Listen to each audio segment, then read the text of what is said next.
네. 옆에 계시면 인사하십시다. 잘 오셨습니다. 축복합니다. 잘 오셨습니다. 축복합니다. 오늘 이 아침에도 하나님께서 우리 모두에게 이 말씀을 통해서 크신 은혜 주실 줄로 믿습니다. 굉장히 날씨가 더워졌죠. 6월인데 34도까지 가고요. 우리나라뿐만 아니라 전 세계적으로도 큰 문제인데요. 저는 지지난주에 태국을 갔다가 42도, 최강 온도는 50도 갔다 왔더니 이거 좀 견딜만 합니다. 그래서 태국의 이민국에 지금 북한에서 한 8명 정도가 내려와서 이민국에 있어서 제가 가서 이제 생필품 이런 거 다 넣어주고 그들을 좀 돌아보고 그리고 왔는데요. 어쨌든 하나님께서 오늘 여러분에게도 놀라운 은혜를 주셔서 제가 와보니까 로이 교회라고 되어 있네요. 오늘 본문 말씀하고 똑같은 말씀이네요. 여호와 로이, 여호와는 나의 목자다 그런 말이거든요. 신앙생활을 하시는데 여러분 하나님을 뭐라고 생각하십니까? 누구라고 인정하십니까? 어느 할머니가 며느리에게 전도를 받아서 교회를 다니기 시작했어요. 한 몇 주를 나갑니다. 경로당에 왔는데 친구들이 물어봅니다. 야, 하나님이 누구라 하더나? 그랬더니 그 할머니가 이런 말을 합니다. 교회를 갔더니 우리 며느리가 하나님 아버지 그런 거 보니까 나한테는 사단인갑다. 여러분 하나님이 사단이 아니시죠. 신앙생활 하는데 정말 중요한 것은 하나님이 누구냐라는 사실을 인정하는 것입니다. 예수를 좀 단순하게 믿었으면 좋겠어요. 저는 요즘 한국 기독교를 보면서 목사인 저는 정말 염려합니다. 대단히 부끄럽고 죄송스럽지만 한국 기독교가 목사 장로 때문에 다 망해가고 있습니다. 한국 교회의 큰 문제가 제가 볼 때는 한 80%는 목사 문제인 것 같아요. 저는 대한예수교 장로회 통합측 우리나라의 가장 큰 교단 중에 하나인데요. 우리 총회장이 어저께 사임을 거의 사임이라는 거나 마찬가지죠. 난 이제 큰 거 외에는 나머지는 전부 다 부총회장에게 맡기겠다. 왜냐하면 부끄러운 일을 저질러서 지금 사회적으로 큰 이슈가 되고 있습니다. 한 교단의 총회장인데 이 엄청난 사건이 일어나는 바람에 이걸 참 드러내자니 한국교회가 부끄러울 수 있고요. 이런 걸 보면서 저는 작은 교회를 목회하는데 작은 교회 목사가 다 건강하다 이렇게 얘기할 수는 없습니다. 그러나 교회가 클수록 목사님들에게 참 많은 어려움들, 문제들 이런 걸 보면서 한국교회는 목사님과 장로님이 다시 모여서 저부터 하나님 앞에 회개하는 역사가 일어나야만 한국교회가 다시 새로워지지 않을까 그런 생각을 하고 오늘 여러분들 지금 800번이 넘도록 예배 드리는데 이것이 한국교회를 새롭게 하고 회복하게 하는데 존귀하게 쓰임받는 매개체가 될 수 있기를 주님의 이름으로 축복합니다. 아멘. 한국교회가 사는 비결은 다시 말씀으로 돌아가는 것밖에 없습니다. 아멘. 한국교회가 그동안에 여러 가지 많은 프로그램을 통해 교회가 성장됐지만 그 프로그램이 오히려 한국교회를 힘들게 했습니다. 여전히 하나님의 교회는 원시적인 복음, 오직 복음만이 살 길이다. 그리고 뜨겁게 기도하고 오늘 장로님 말씀하신, 목사님 말씀하신 것처럼 정말 하나님의 계시적인 말씀을 바르게 전하고 바르게 알고 바르게 믿고 그런 교회로 돌아가면 한국교회가 다시 살아나지 않겠는가. 우리가 하나님을 잘 아셔야 됩니다. 여러분 안다라는 말을 시브리 말로 야다라 그럽니다. 우리가 안다라고 할 땐 두 가지로 얘기할 수 있죠. 하나는 피상적으로 아는 거죠. 내 저 사람 이름을 알아. 어디 사는 거 정도 알아. 이렇게 아는 것이고요. 정말 신앙에 바로 아는 것은 그와 함께 경험을 하고 그와 체험을 해서 그렇게 알아야 되는 것이죠. 여러분 오늘 토요일마다 예배하시는데 하나님을 잘 아시는 여러분들에게 축복합니다. 아멘. 바로 하나님이 누구시냐? 여호와는 나의 목자라 그랬거든요. 로이 교회 목자이신데 시편 23편을 1절만 읽었거든요. 왜냐하면 1절에 모든 것이 다 되어 있습니다. 아멘. 여러분 창세기 1장 1절이 성경의 가장 중요한 절이에요. 저는 개인적으로 그렇게 생각합니다. 성경이 1189장으로 기록이 되어 있는데 창세기 1장 1절 말씀 태초에 하나님이 천지를 창조하시니라. 여러분 이 말씀이 믿어지면 성경 1189장이 다 믿어지는 거예요. 아멘. 어떤 분들이 이렇게 얘기합니다. 목사님 어떤 말씀은 믿어지는데 어떤 말씀은 믿어지지 않습니다. 그러면 제가 창세기 1장 1절로 돌아가십시오. 하나님이 천지를 창조하셨다 그러면 처녀의 몸에서 아이를 못 갖게 하겠습니까? 하나님의 모든 기적 사건들 반드시 하나님이라 하실 수 있단 말이에요. 아멘. 여러분 복음서에 보면 예수님의 기적 사건이 나옵니다. 예수님의 기적 사건이 마태, 마가, 누가, 요한복음 4복음서에 몇 번이 나오느냐 하면 제가 심심해서 세봤습니다. 35번이 나옵니다. 목사님 왜 그거밖에 안 나와요? 오늘 집에 가서 세보셔요. 35번이 나오는데 중복된 거 빼버리고, 물론 중복된 것들이 이제 오병이어 사건 같은 경우 사복음이 다 나오거든요. 그런 것들을 하나로 치고 하면 35번의 기적 사건이 나옵니다. 그 중에 죽은 사람을 살린 사건이 3번이 나옵니다. 한번 따라합니다. 나야 나. 누구 살렸어요? 나야 나를 살렸어요. 이제 앞에 것만 딴 겁니다. 나사로 살렸고, 나인성 과부의 아들을 살렸고, 야이로의 딸을 살렸고, 그래서 나야 나. 그걸 제가 만들어 보니까 그게 맞는 거예요. 오늘 예수 안에서 하나님은 나야 나를 살리셨어요. 여러분을 살린 줄 믿으시길 원합니다. 나를 살리셨단 말이에요. 그 다음에 나머지는 뭐 기적을 일으키셨고, 병든 자를 치료하셨고, 뭐 바람을 잔잔하게 하시고, 이런 사건들이 나오죠. 그런데 우리가 이 사건을 다 믿을 수 있는 것은 창세기 1장 1절 때문에 그렇다는 거죠. 하나님이 태초에 천지를 창조하셨다 그러면 성경에 나오는 어떤 말씀을 우리가 못 믿겠습니까? 설교를 왔다 갔다 하거든요, 우리 교회에서. 왜냐하면 자는 꼴을 못 봐. 이것 때문에. 설교 시간에 자는 꼴을 못 봅니다. 눈 뜨면 반드시 깨워야 되고요. 이 귀한 시간 어떻게 자? 그리고 이 시간에 앉아서 다행인데, 두 분만 눈 감고 자면 그냥 설교 그대로 끝내도록 하겠습니다. 그리고 제가 놀라는 얘기를 하면 놀라는 표정을 줘야지. 여러분이 가만히 있으면 제가 놀랍니다. 제가 놀라면 설교가 안 돼요. 짧은 시간에 할 말은 많지만 또 이 설교를 짧게 하는 자는 복이 있나니 다음에 또 부름을 받을 것이며, 그래서 엑기스만 뽑았고 핵심적인 것만 말씀을 드리고 마치려고 합니다. 창세기 1장 1절이 믿어지면 모든 것이 다 믿어진다는 거예요. 오늘 시편 23편은 성경의 백미 중에 백미예요. 여호와는 나의 목자시니, 하나님이 나의 목자시라면 나머지 모든 것들은 염려, 근심, 걱정할 것이 없다, 그 말이에요. 아멘. 그런데 시편 23편에는 목자 대신 하나님에 대한 말씀이 기록되어 있는데, 몇 가지로 보면 첫 번째, 하나님은 공급하시는 분이다. 여호와는 나의 목자시니 내가 부족함이 없다라는 거예요. 여러분, 다윗은 모든 것을 다 누려본 사람이잖아요. 아무리 다 누려봐도, 여러분, 대기업 회장에게 당신 돈 얼마나 있으면 좋겠습니까? 기가 막힌 말을 냈습니다. 조금 더. 이게 인간이에요. 그렇게 많은 돈을 갖고 있어도 조금 더 갖고 싶다라는 거죠. 모든 인간은 다 욕심이 있습니다. 그런데 다윗은 나는 부족함이 없다, 다 가졌기 때문이 아니고 나는 하나님 한 분으로 만족한다, 그 말이에요. 그러니 여호와는 나의 목자시란 말이 얼마나 귀한 말이에요. 제가 여기를 꽤 많이 와서 설교했기 때문에 제 이야기를 몇 번 했어요. 저는 2살 때부터 아버지가 안 계셨다 그랬어요. 정말 찢어지게 가난하게 속에 살았고, 저희 어머니가 지금 98세시거든요. 제가 이제 환갑이 넘었는데 우리 어머니가 60년 전부터 혼자 사셨어요. 근데 저는 정말 가난하고 찢어지게 어려운 그런 상황 가운데 살았지만, 지난 60년이 넘도록 우리 하나님은 저희 목자가 되주셨어요. 모든 필요한 것들을 공급해 주셨어요. 그래서 제가 우리 성도들이 교회 기도할 때마다 하나님, 때를 따라 공급하시는 하나님의 은총이 이 가정 가운데 임하게 하여 주시옵소서. 여러분, 때를 따라 공급하시는 주의 은혜가 오늘 모이신 여러분 모두에게 임하시기를 주님의 이름으로 축복합니다. 하나님은 공급하시고 필요한 것들을 채워주시는 분이셔요. 그러니까 우리는 걱정할 것이 아무것도 없는 것입니다. 어린아이가 바닷가에서 놀이를 하고 있습니다. 그 옆에는 막 파도가 치고 뭐 물이 들어왔다 나갔다 그러죠. 근데 이 아이가 걱정하지 않고 놀아요. 이유가 뭘까요? 부모가 있기 때문에. 언제든지 내가 위험 가운데 있을 때 우리 부모가 나를 놔서 지킬 거라고 믿는 거예요. 그래서 이 아이는 모래사장에서 놀이를 하면서 힐끗힐끗 자기 시야에 부모가 있는지를 쳐다봅니다. 그런데 부모가 자기 눈에 안 들어오면 세상 없이 좋은 장난감을 갖고 재미난 놀이도 스톱을 하고 엄마를 찾아서 아버지를 찾아간다는 거예요. 여러분, 이게 바로 하나님과 우리와의 관계예요. 내 시야에 하나님만 계시기만 하면 걱정할 것이 하나도 없다는 거예요. 왜? 우리 하나님이 때를 따라 필요한 것들을 우리에게 공급하시기 때문에 그렇습니다.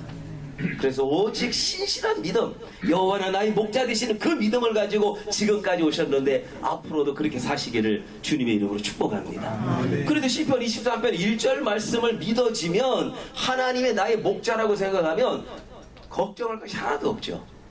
그래서 성경은 결론을 먼저 내버리고, 태초에 하나님이 천지를 창조하셨다, 그리고 첫째 날, 둘째 날, 셋째 날 하면서 세상을 창조하신 것을 말씀하셔요. 시편 23편도 여호와는 나의 목자십니다 라고 하시고 그 다음에 쭉 말씀하시잖아요. 사망의 흉추와 골짜기를 다닐지라도 해를 두려워하지 않을 것은 주께서 나와 함께 하시리라. 주의 지팡이와 막대기가 나를 안위하시나이다. 내 영혼을 소생시키시나이다. 두 번째로 우리 하나님은 첫 번째 우리의 필요를 공급하시고 두 번째 우리에게 평안의 복을 주시는 거예요. 사망의 음침한 골짜기를 다닐지라도 해를 두려워하지 않을 것은 주님이 나와 함께 하심이라. 세상에 돈도 좀 있고 권세도 있고 명예가 있는 사람 주변에 사람들이 모이는 거예요. 왜냐하면 그 사람에게 뭔가 도움도 받고 그 힘을 이용하고자 하는 마음 때문에 그렇습니다. 제가 지난주 토요일 날 민주당의 원내대표가 된 박찬대 의원실에서 설교하면서 마태복음에 대한 말씀을 드렸어요. 여러분 마태복음 6장에 보면 이런 말씀이 있습니다. 내 눈이 성하면 온몸이 밝을 것이요. 내 눈이 성하면 온몸이 밝다. 내 눈이 성하다는 게 뭐예요? 내 눈이 성하다는 것은 순전한 삶으로 순전하게 상대를 바라보면 순전하게 삶을 살아가면 이 말을 조금 더 쉽게 얘기하면 욕심을 버리면 제가 설교할 때는 아주 강하게 얘기를 하거든요. 당신이 삼선이 됐고 원내대표가 됐고 야당의 2인자가 돼서 정말 보여지는 것들이 훨씬 더 많을 것이다. 많은 정보도 더 많이 얻을 것이고 그러나 그것이 당신에게 욕심으로 보여지면 하나님은 당신을 쓰지 않을 것이다. 우리 장로님 아까 기도를 정말 멋지게 하신 것이 비대위원장으로 여당뿐만 아니라 나라와 국가를 위해서 이 말이 정말 중요하거든요. 하나님이 야당이든 여당이든 대통령이든 국회의원이든 국회의장이든 세우신 그 의도가 무엇인가를 우리가 발견하셔야 돼요. 저는 하나님의 목사를 세우신 그 뜻이 무엇인가를 날마다 물어봅니다. 오늘 아침에도 물어봅니다. 왜냐하면 내가 물어봐야만 그 사명을 이룰 수 있기 때문에 그렇습니다. 그렇지 않으면 내 자리가 높아질수록 우리는 교만할 수밖에 없습니다. 그래서 내 눈이 성하면 욕심을 갖지 아니하고 온전하게 나라를 바르게 바라볼 수 있는 눈을 가지면 하나님이 온 몸을 밝게 할 것이요 전인적인 하나님의 건강의 은혜를 주신다라는 것입니다. 여러분 오늘 우리가 여러분의 눈이 성해지기를 축복합니다. 하나님을 바라보면서 앞으로 정치를 하실 분이나 정치하시는 모든 분들이 목회자도 마찬가지예요. 제가 시작을 할 때 한국교회 목회자의 가장 큰 문제 눈이 성하지 않기 때문에 그렇습니다. 전부 다 욕심으로 눈이 보글보글해요. 견물생심 우리 또 이렇게 말합니다. 눈이 벌겋다. 여러분 성경이 시부리 배경으로 기록되어 있는데 이 본다라고 표현할 때 이 눈에 대한 표현은 전부 다 뭐로 연결되느냐 하면 교만함으로 연결됩니다. 그래서 창세기에 보면 선악과를 보면서 보암직도 하고 먹음직도 하고 탐스럽게 할 만하다 그랬죠. 이미 하와 속에 이것이 욕심으로 들어왔다 이 말이에요. 모든 인간의 삶에 욕심 때문에 일을 그르칠 때가 너무 많습니다.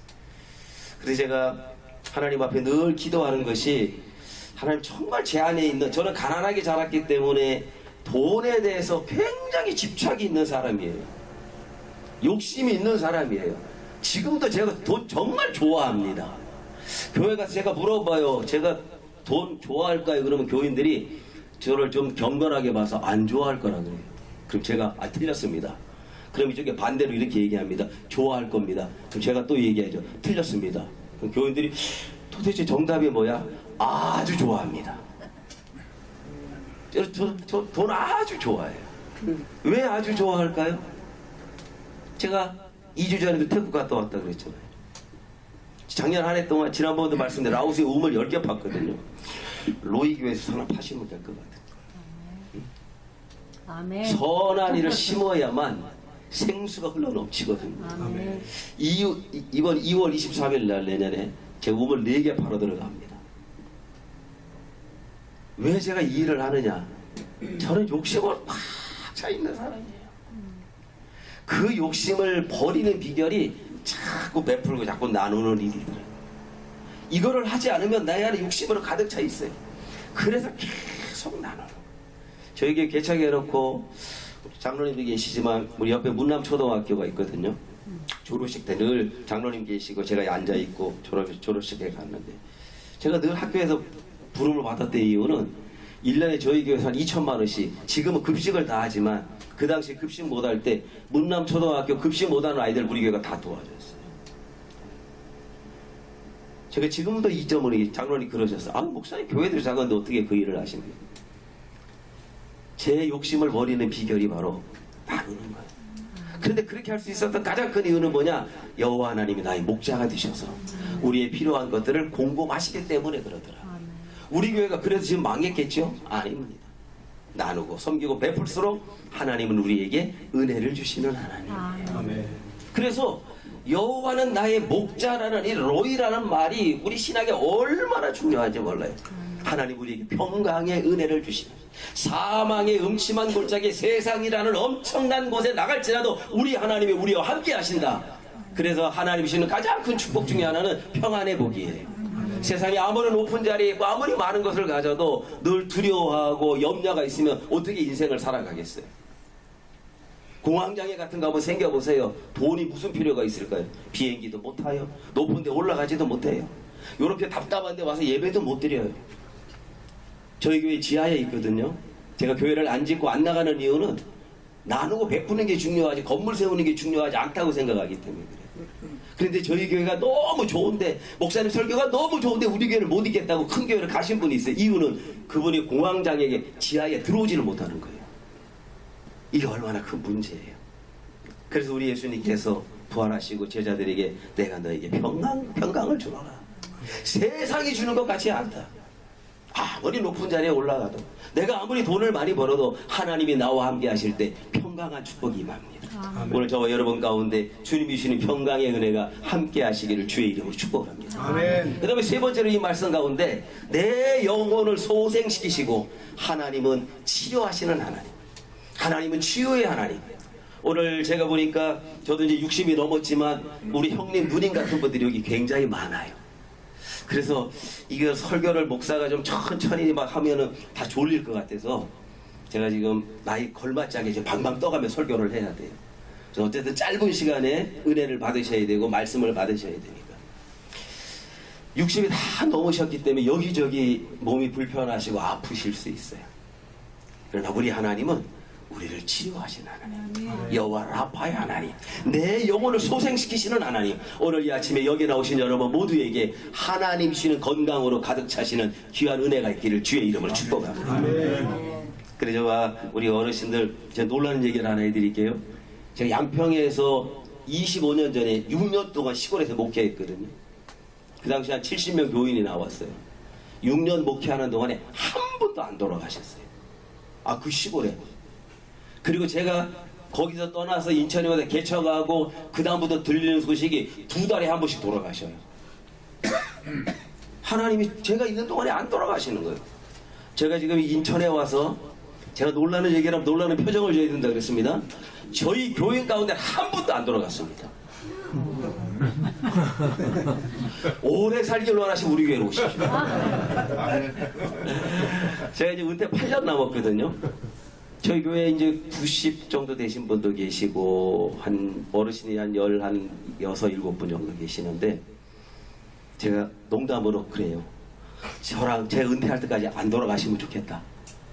그래서 제가 하여간 장례, 교인 장례를 안 지내고, 물론 가족이 돌아가신 건 내가 가보지만, 실제적으로 우리 교회 교인이 돌아가신 장례는 제가 안 했거든요. 얼마나 큰 은혜예요. 그래 여러분 가운데 오래 살고 건강하게 사시길 원하시면 다음 주부터 여기를 떠나셔서 일회교회로 오시면 되는데 절대로 떠나시면 안 됩니다. 그리고 제가 농담으로 그렇게 얘기해요. 조금 돌아가실 만한 분들 우리가 받지 말자. 그 얘기는 우리 교인들이 건강하게 지냈으면 참 좋겠다는 거죠. 하나님이 건강의 복도 주실 줄로 믿습니다. 우리의 영혼을 속삭시킨다는 거죠. 그래서 시편 1편 말씀, 여호와는 나의 목자시니. 2살 때부터 아버지가 없이 지금까지 살아오면서 우리 하나님은 저의 목자가 되어주셨어요. 그것도 정말 좋은 선한 목자가 되어주셨어요. 여러분 그 시골에 강화에 혹시 가실 일이 있으시면 가셔서 제 이름을 대면 되는데요. 합동 측에서 한 은퇴하실 때는 교회가 2,000명 정도 되셨어요. 이분이 은퇴하시고 그 소원이, 사모님 소원이 시골 전원집을 하나 만들어서 거기다 카페도 하나 세우고 상처받고 소외되고 위로가 됐으면 참 좋겠다. 그 마음을 가지고 하나님이 은혜 주셔서 그 평화전망대 바로 가기 5분 전에다가 집을 하나 정말 예쁘게 만드셨어요. 그리고 사모님이 70이 넘으셨는데 공주예요. 다 공주 같은 옷을 입으시고 거기를 얼마나 예쁘게 꾸며놨는지 몰라요. 그리고 마당에는 교회 1인 교회를 하나, 딱 두 사람 들어가 기도할 수 있는 교회도 하나 져놨어요. 그럼 사모님 직접 커피를 갈아서, 제가 생각할 때 우리 세상에서 가장 맛있는 커피는 황장로님이 타주시는 커피고요. 두 번째 마시는 커피는 그 집 겁니다. 거기서 정말 좋은 커피로 무료로, 그리고 이야기를 들어주시는데 코로나 기간 동안에 한 5만 명이 왔다 갔다 하는 거예요. 엄청나죠. 아주 좋은 장소예요. 그리고 누구나 오시면 거기서 책도 보고 쉴 수 있는, 그리고 커피 한 잔 마실 수 있는 이런 공간이에요. 그런데 그 목사님에게는 아픔이 있습니다. 아이를 낳았는데 장애가 있어요. 지체장애가. 그래서 그 당시에 키우기가 어렵고 또 교회도 작고 하니까 입양을 하라고. 그래서 입양을 할 생각을 했는데, 입양하는 거기다 뭐라고 쓰냐면 친자식을 포기하라는 각서를 쓰는 그 순간에 하나님의 소리가 들렸어요. 아니, 내가 낳은 자식인데 이걸 어떻게 포기해. 그러면서 그 딸을 키우기 시작합니다. 근데 딸만 그런 것이 아니라 또 큰아들은 18좀 됐을 때에 오래 살지 못하는 병이 걸려버립니다. 얼마나 목사님이 힘드시겠어요. 그래서 이분이 좋으신 하나님, 좋으신 하나님, 이 찬양을 이렇게 불렀답니다. 나쁘신 하나님, 나쁘신 하나님, 참 좋으신 너의 하나님. 좋으신 하나님은 예 하나님이고, 나에게 하나님은 나쁘신 하나님. 왜 나에게 이런 고난과 이런 고통을 주냐. 근데 하나님은 그 고난과 고통을 통해서 우리나라의 가장 큰 장애 시설을 홍천에다가 세울 수 있는 은혜를 주셨고, 그리고 은퇴하시고 강화도에다 집을 마련하셔서 자기처럼 상처가 심하고 힘든 선교사님들에게 무료로 커피도 대접하고 이런 일을 행하셔요.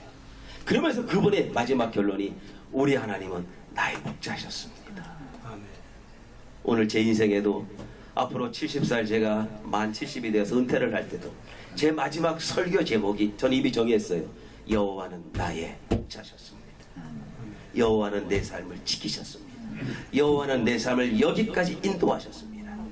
사랑하시는 이곳에 예배하는 이 아침에 사랑하는 형님, 누님들, 그리고 저보다 연배가 어리신 동생 같으신 분들, 여호와 하나님 여러분의 목자가 되셔서 여러분의 삶을 그분이 책임져 주시고, 여러분의 모든 삶을 그분께 맡기셔서 남은 생애가 하나님께는 영광이 되고, 여러분의 삶에는 기쁨과 행복과 유익이 넘치는 그런 은혜가 가득 차고 넘치시기를 주님의 이름으로 축복합니다. 축복하겠습니다.